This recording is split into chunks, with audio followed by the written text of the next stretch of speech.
प्यारे छात्रों, आज 5 फरवरी 2022 और बसंत पंचमी का पर्व है। इससे पहले कि मैं आज अपना जो ऑनलाइन व्याख्यान है जिसका शीर्षक है हिंदी भाषा का विकासात्मक परिचय, अपभ्रंश और पुरानी हिंदी का संबंध, यह शीर्षक बीए प्रथम वर्ष, द्वितीय वर्ष, तृतीय वर्ष, एमए पूर्वार्ध, उत्तरार्ध सभी के लिए बहुत ही महत्वपूर्ण शीर्षक है। आशा करता हूं कि आपके लिए यह काफ़ी उपयोगी सिद्ध होगा। इससे पहले कि मैं अपने शीर्षक पर आज का अपना ऑनलाइन व्याख्यान प्रारंभ करूं, मैं बसंत पंचमी के ऊपर एक दो बात आपके साथ साझा करना चाहूँगा। Saraswati is the Hindu goddess of knowledge, music, art, wisdom and nature.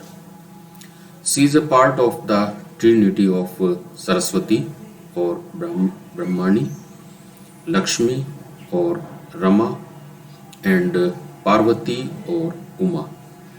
All the three forms help the trinity of Brahma, Vishnu and Shiva in the creation, maintenance and destruction of the universe.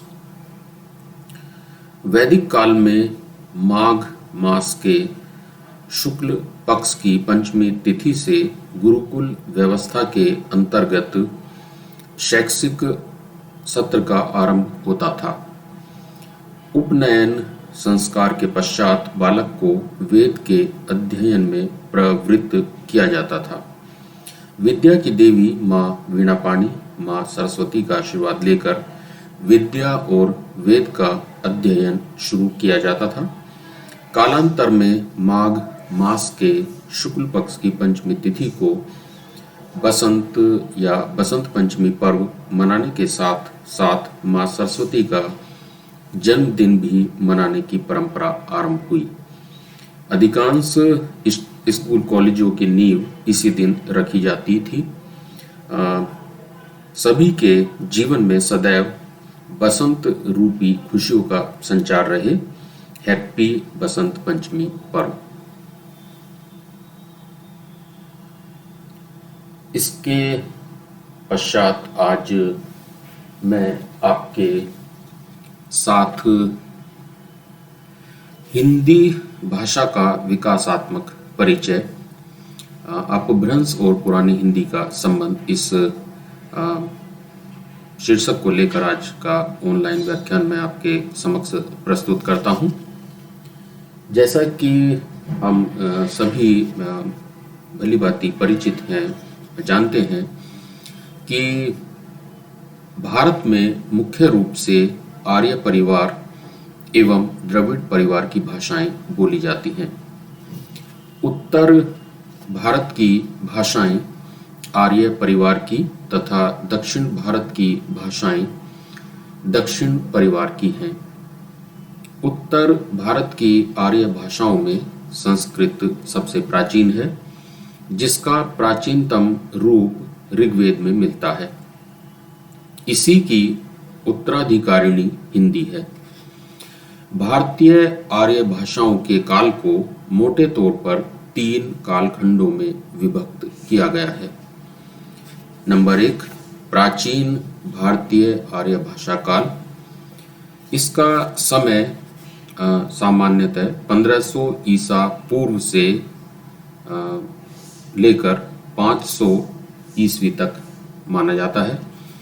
इसके पश्चात मध्य भारतीय आर्य भाषा काल, और इसका काल क्रम जो है वो 500 ईसा पूर्व से 1000 ईस्वी तक माना जाता है।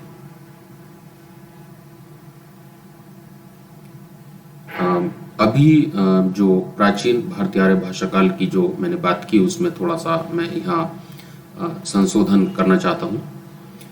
प्राचीन भारतीय आर्य भाषा काल जो 1500 ईसा पूर्व से 500 ईसा पूर्व तक, और इसके पश्चात मध्य भारतीय आर्य भाषा काल 500 ईसा पूर्व से 1000 ईस्वी तक।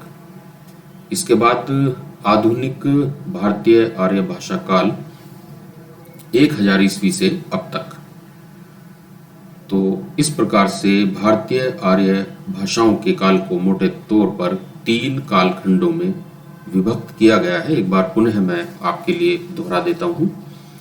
1500 ईसा पूर्व से 500 ईसा पूर्व तक प्राचीन भारतीय आर्य भाषा काल, 500 ईसा पूर्व से 1000 ईस्वी तक मध्य भारतीय आर्य भाषा काल, 1000 ईस्वी से अब तक आधुनिक भारतीय आर्य भाषा काल। प्राचीन भारतीय आर्य भाषा काल का जो समय है 1500 ईसा पूर्व से लेकर 500 ईसा पूर्व तक का समय, इस काल में वैदिक संस्कृत एवं लौकिक संस्कृत 2 भाषाएं थीं। चारों वेद, ब्राह्मण ग्रंथ, उपनिषद इसी काल की रचनाएं हैं। इनमें भाषा का एक रूप नहीं है। ऋग्वेद संस्कृत का प्राचीनतम ग्रंथ है। लौकिक संस्कृत में रामायण, महाभारत आदि लिखे गए। इस काल की भाषा योगात्मक थी। शब्दों में धातु रूप सुरक्षित थे। भाषा में संगीतात्मकता थी। पदों का स्थान निश्चित नहीं था। शब्द भंडार में तत्सम शब्दों की प्रचुरता थी।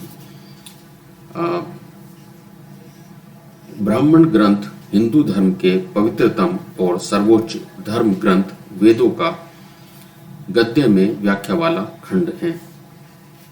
ब्राह्मण ग्रंथ वैदिक वाङ्मय का वरीयता के क्रम में दूसरा हिस्सा है, जिसमें गद्य रूप में देवताओं की तथा यज्ञ की रहस्यमय व्याख्या की गई है और मंत्रों पर भाष्य, कथन, सूत्र ग्रंथों की विस्तृत व्याख्या भी दिया गया है। इनकी भाषा वैदिक संस्कृत है। हर वेद का एक या एक से अधिक ब्राह्मण ग्रंथ है। भाषा सतत एवं अखंड रूप में विकसित होती रही है।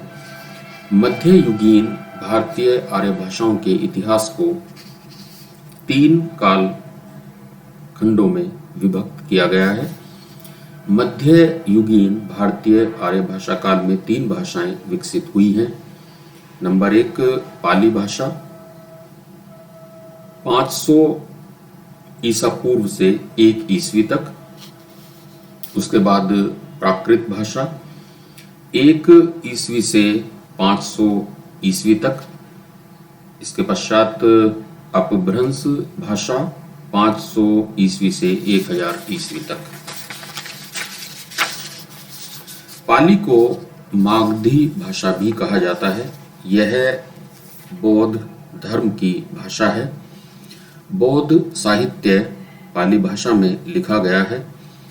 त्रिपिटक पाली में लिखे गए हैं। त्रिपिटक पाली त्रिपिटक शाब्दिक अर्थ 3 पिटारी, 3 बौद्ध महाग्रंथ। त्रिपिटक बौद्ध धर्म का प्रमुख ग्रंथ है, जिसे सभी बौद्ध संप्रदाय मानते हैं। यह बौद्ध धर्म के पवित्रतम एवं प्राचीनतम ग्रंथ हैं, जिसमें भगवान बुद्ध के उपदेश संग्रहित हैं। यह ग्रंथ पाली भाषा में लिखे गए हैं और विभिन्न भाषाओं में अनुवादित हैं। प्राकृत भाषा बोलचाल की भाषा होने के कारण पंडितों में प्रचलित नहीं थी। संस्कृत नाटकों के अधम पात्र इस बोली का प्रयोग करते थे। जैन साहित्य प्राकृत भाषा में लिखा गया है। प्राकृत भाषा के 5 प्रमुख भेद थे। नंबर 1 शौरसेनी प्राकृत, यह मथुरा या सूरसेन जनपद में बोली जाती थी। इसे मध्य देश की बोली भी कहा गया है। नंबर 2, पैशाची प्राकृत। यह उत्तर पश्चिम में कश्मीर के आसपास की भाषा थी। नंबर 3, महाराष्ट्री प्राकृत। इसका मूल स्थान महाराष्ट्र था। नंबर 4, अर्ध मागधी प्राकृत। यह मागधी और शोरसैनी के बीच के क्षेत्र की भाषा थी। नंबर 5, मागधी प्राकृत। यह मगध के आसपास प्रचलित भाषा थी। इसके बाद हम बात करते हैं अपभ्रंश की। मध्य युगीन भारतीय आर्य भाषाओं के उत्तर काल या तृतीय चरण में अपभ्रंश भाषा का विकास हुआ।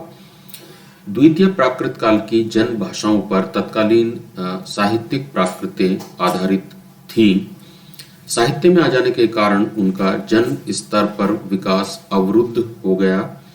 जन स्तर पर लोक भाषा का विकास होता रहा। प्राकृत कालीन जन भाषा का यही विकसित रूप अपभ्रंश के नाम से प्रसिद्ध हुआ। अपभ्रंश शब्द का प्रयोग एवं अर्थ। अपभ्रंश भाषा का प्रयोग 500 ईस्वी से 1000 ईस्वी तक हुआ। इस भाषा को अवहट, अवहट, अवहत, देश भाषा, देशी भाषा, अवहट, ग्रामीण भाषा, अभीरी, अवहंस आदि नामों से भी अभिहित किया गया है। अपभ्रंश का शाब्दिक अर्थ है बिगड़ा हुआ या गिरा हुआ। जब भाषा का रूप सुसंस्कृत न रहकर बोलचाल का सामान्य रूप हो जाता है तो पंडितों की दृष्टि में वह भाषा बिगड़ी हुई मानी जाती है और तब वे उसे अपभ्रंश की संज्ञा देते हैं। अपभ्रंश शब्द का अर्थ है भ्रष्ट, विकृत या अशुद्ध। अपभ्रंश शब्द का प्रयोग दो रूपों में हुआ है। एक संस्कृत की विकृत तद्भव शब्दावली के अर्थ में और दूसरा भाषा विशेष के अर्थ में जो प्राकृत तथा आधुनिक भारतीय आर्य भाषा के बीच की कड़ी है। अपभ्रंश साहित्यिक भाषा। अपभ्रंश शब्द का प्राचीन प्रयोग पतंजलि के महाभाष्य में हुआ है। अपभ्रंश का उल्लेख व्याकरणों, साहित्य आलोचकों तथा स्वयं अपभ्रंश के लेखकों ने किया है। पतंजलि का कथन है कि शब्द थोड़े हैं, अपशब्द बहुत हैं, एक एक शब्द के बहुत से अपभ्रंश हैं। भूयांश अपशब्दः, अल्पीयांश शब्दः, एकैकस्य हि शब्दस्य बहवो अपभ्रंशा। वाक्य पद्यम के रचयिता आचार्य भर्तृहरि ने महाभाष्यकार के परवर्ती संग्रहकार व्याद्री नामक आचार्य के मत का उल्लेख करते हुए अपभ्रंश शब्द का निर्देश किया है। अतः उनके पूर्व काल के आचार्य शिष्ट सम्मत संस्कृत भाषा के विकृत शब्दों को अपभ्रंश कहते थे। भिन्न भिन्न कालों में अपशब्द विभाषा, लोक भाषा, शिष्ट भाषा एवं साहित्यिक भाषा के रूपों में अपभ्रंश नाम का प्रयोग किया गया। अपभ्रंश का महत्व। अपभ्रंश साहित्य एवं भाषा प्राचीन प्राकृत तथा आधुनिक भारतीय आर्य भाषाओं के मध्य की अनिवार्य पीढ़ी का छोटा पीढ़ी वह आधार जिस पर देव मूर्ति आदि लगाई गई हो। अपभ्रंशों ने प्राकृत के प्रभाव को धारण किया। विविध प्राकृतों से अनेक अपभ्रंशों का विकास हुआ। इन विविध अपभ्रंशों से आधुनिक भारतीय आर्य भाषा ने विकास धारण किया। हिंदी का विकास भी इसी अपभ्रंश से ही हुआ है। अतः हिंदी की जननी अपभ्रंश है। उत्तर भारत में अपभ्रंश के 7 क्षेत्रीय रूपांतरण प्रचलित थे जिनमें आधुनिक भारतीय भाषाओं का कालांतर में विकास हुआ। इनका विवरण निम्नवत है। नंबर 1, शोरसैनी अपभ्रंश। इससे पश्चिमी हिंदी, राजस्थानी, गुजराती का विकास हुआ। दूसरा है पैशाची अपभ्रंश। इससे पंजाबी और लहंदा का विकास हुआ। तीसरा है ब्राह्मण अपभ्रंश। इससे सिंधी का विकास हुआ। नंबर 4 खस अपभ्रंश, इससे पहाड़ी का विकास हुआ। नंबर 5 महाराष्ट्रीय अपभ्रंश, इससे मराठी का विकास हुआ। नंबर 6 अर्ध मागधी अपभ्रंश, इससे पूर्वी हिंदी का विकास हुआ। और नंबर 7 मागधी अपभ्रंश, इससे बिहारी, उड़िया, बंगला और असमिया का विकास हुआ। हिंदी एवं अन्य भारतीय आर्य भाषाओं का विकास अपभ्रंश के क्षेत्रीय भेदों से हुआ। इस विवेचना के आधार पर भाषाओं के क्रमिक विकास को निम्न रूप में समझा जा सकता है। वैदिक संस्कृत से संस्कृत, फिर पाली, प्राकृत, अपभ्रंश, हिंदी एवं अन्य आधुनिक भारतीय आर्य भाषाएं। हिंदी भाषा की उत्पत्ति मूलतः शौरसेनी अपभ्रंश से हुई है। पुरानी हिंदी भाषा की प्रकृति परिवर्तनशील है, इसी कारण भाषा को बहता नीर कहा गया है। भाषा बहता नीर। भाषा का परिवर्तन आकस्मिक नहीं होता, अपितु भाषा के स्वरूप में परिवर्तन एक स्वाभाविक भाषा वैज्ञानिक प्रक्रिया है। कोई भी भाषा पहले लोक भाषा अर्थात बोलचाल की भाषा के रूप में प्रयुक्त होती है, फिर उसमें साहित्य की रचना की जाती है, तत्पश्चात उस भाषा का व्याकरण तैयार किया जाता है। सामान्यतः विद्वानों ने हिंदी साहित्य के प्रारंभिक काल की सामग्री का उल्लेख करते समय उसमें अपभ्रंश रचनाओं पर अवश्य ध्यान दिया तथा मिश्र बंधुओं ने अपने मिश्र बंधु विनोद में आदिकालीन साहित्य की सामग्री का विवेचन करते हुए उसमें अपभ्रंश रचनाओं का उल्लेख किया है। सुप्रसिद्ध कहानीकार एवं विचारक चंद्रधर शर्मा गुलेरी ने अपने एक निबंध में परिनिष्ठित अपभ्रंश को पुरानी हिंदी स्वीकार किया है। आचार्य रामचंद्र शुक्ल भी अपभ्रंश को ही पुरानी हिंदी के रूप में स्वीकार करते हैं। उनकी मान्यता है कि मुंज तथा भोज के समय संवत 1050 993 ईस्वी के लगभग में तो अपभ्रंश या पुरानी हिंदी का पूर्ण प्रचार शुद्ध साहित्य अथवा काव्य रचनाओं में भी उपलब्ध होता है। आचार्य हजारी प्रसाद द्विवेदी जी का मत है कि 10वीं से 14वीं शताब्दी का काल, जिसे हम हिंदी का आदिकाल कहते हैं, भाषा की दृष्टि से अपभ्रंश की ही वृद्धि है। इसी अपभ्रंश की वृद्धि को कुछ लोग उत्तरकालीन अपभ्रंश कहते हैं और कुछ लोग पुरानी हिंदी। हिंदी भाषा का काल विभाजन। हिंदी भाषा के संपूर्ण विकास को प्रमुख रूप से 3 चरणों में विभाजित किया गया है। नंबर 1 प्राचीन काल 1000 से 1500 ईस्वी तक, मध्यकाल 1500 ईस्वी से 1800 ईस्वी तक, आधुनिक काल 1800 ईस्वी से अब तक। प्राचीन काल से ही पुरानी हिंदी का काल है। इसी काल में हिंदी की अनेक बोलियों जैसे बघेली, छत्तीसगढ़ी, पहाड़ी, ब्रज, अवधी, भोजपुरी, मैथिली आदि का विकास होना प्रारंभ हुआ। मध्यकाल में इन बोलियों में साहित्य की रचना भी हुई, लेकिन प्रमुख रूप से ब्रज एवं अवधी भाषा में ही काव्य रचना की गई। आधुनिक काल में खड़ी बोली भाषा में लेखन की परंपरा का श्री गणेश हुआ। यद्यपि 1350 ईस्वी के लगभग अमीर खुसरो ने खड़ी बोली में काव्य रचना प्रारंभ कर दी थी, लेकिन व्यापक स्तर पर गद्य पद्य लेखन में खड़ी बोली का प्रयोग सन 1800 ईस्वी के लगभग ही प्रारंभ हुआ। अपभ्रंश तथा पुरानी हिंदी का संबंध। कुछ विद्वान अवहट को अपभ्रंश तथा आधुनिक भाषाओं के मध्य की श्रृंखला मानते हैं। इस कारण इसे समक्रांतिकालीन भाषा मान लिया गया। अवहट नाम स्पष्ट रूप से विद्यापति की कीर्तिलता की निम्न पंक्ति में प्रयुक्त हुआ है। देसिल बैना सब जन मिठा, वय वयसन जंपजो अवहट्टा। विद्यापति ने यहाँ स्पष्ट ही देसिल बैना, देसी वचन तथा अवहट को एक ही माना है। संभवतः अवहट विद्यापति के समय में प्रचलित साहित्यिक भाषा थी, जिसे जन सामान्य सरलतापूर्वक समझ सकता था। यह अपभ्रंश से भिन्न थी अथवा यह अपभ्रंश का ही दूसरा नाम है। इस विषय में विद्वानों में मत भिन्न है।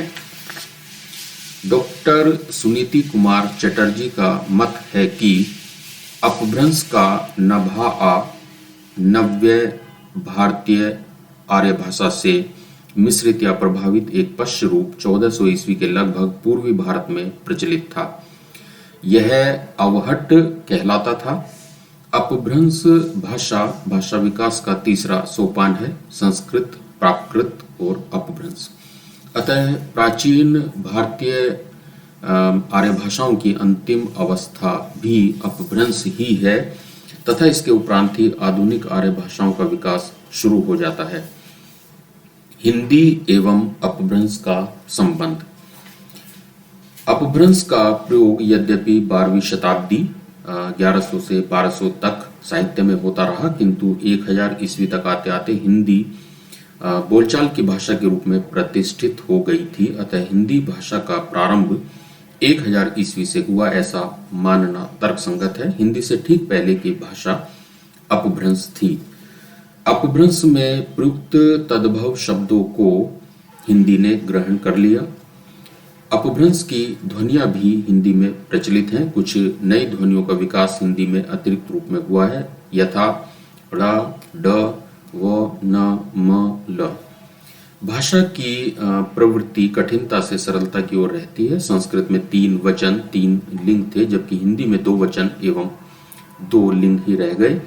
संस्कृत में जहां 24 रूप बनते थे, वहां हिंदी में केवल 2 रूप रह गए, मूल रूप, विकारी रूप।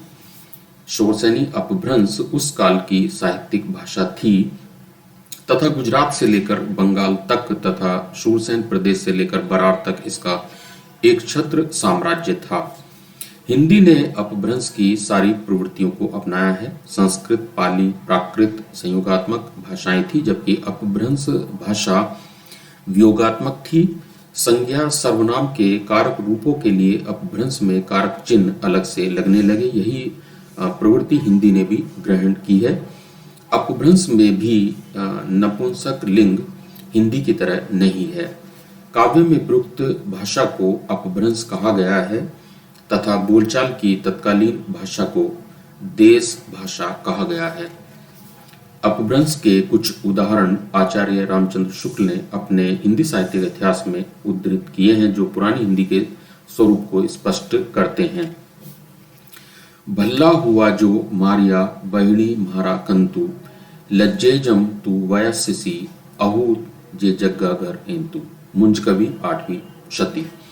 अर्थात भला हुआ जो मेरा कंत युद्ध में मारा गया। हे सखी, यदि वह युद्ध क्षेत्र में कायरतापूर्वक भाग कर घर आता तो मैं सखियों में लज्जित होती। भल्ला हुआ जो मारिया बहिणी म्हारा कंतु, लज्जे जम तू वयस्सी अहुजे जग्गा घर इंतु। मुंज कवि 8वीं शती। अर्थात भला हुआ जो मेरा कंत युद्ध में मारा गया। हे सखी, यदि वह युद्ध क्षेत्र में कायरतापूर्वक भाग कर घर आता तो मैं सखियों में लज्जित होती। अपभ्रंश या पुरानी हिंदी के प्रमुख कवि। सरहपा या सरहपाद, इनकी जो रचनाएं हैं वो मुक्तक रचनाएं हैं। देवसेन, इनकी रचना का नाम श्रावक आचार। तीसरे महत्वपूर्ण कवि हैं स्वयंभू, इनकी रचनाएं महत्वपूर्ण जो मिलती हैं पौमचर्यु, ऋठनेणी चर्यु, स्वयंभू छंद। इसके पश्चात पुष्पदंत, रचनाएं महापुराण, जसहर चर्यु। इसके पश्चात धनपाल, भवियत कहा। इसके पश्चात अब्दुर रहमान, संदेश रासक। जिनदत्त सूरी, उपदेश रसायन रास। इसके पश्चात जोइंदु, परमात्म प्रकाश। इसके पश्चात राम सिंह, पाहु दोहा। इसके पश्चात हेमचंद्र, शब्द अनुशासन। इनके पश्चात विद्यापति, कीर्ति लता, कीर्ति पताका। उक्त विवेचन के आधार पर यह कहा जा सकता है कि हिंदी अपभ्रंश से विकसित होने वाली भाषा है। इसीलिए उसकी ध्वनियां, शब्द भंडार, प्रवृत्तियां अपभ्रंश से बहुत कुछ मिलती जुलती हैं। आचार्य रामचंद्र शुक्ल ने अपभ्रंश और पुरानी हिंदी में बहुत कुछ साम्य निरूपित किया है। हिंदी के कवि विद्यापति ने कीर्ति लता और कीर्ति पताका अपभ्रंश में लिखी, जबकि पदावली की रचना हिंदी मैथिली में की। आज का मैं अपना ऑनलाइन व्याख्यान यहीं पर समाप्त करता हूँ। फिर एक नए शीर्षक के साथ, नए व्याख्यान के साथ पुनः आपसे भेंट होगी। धन्यवाद।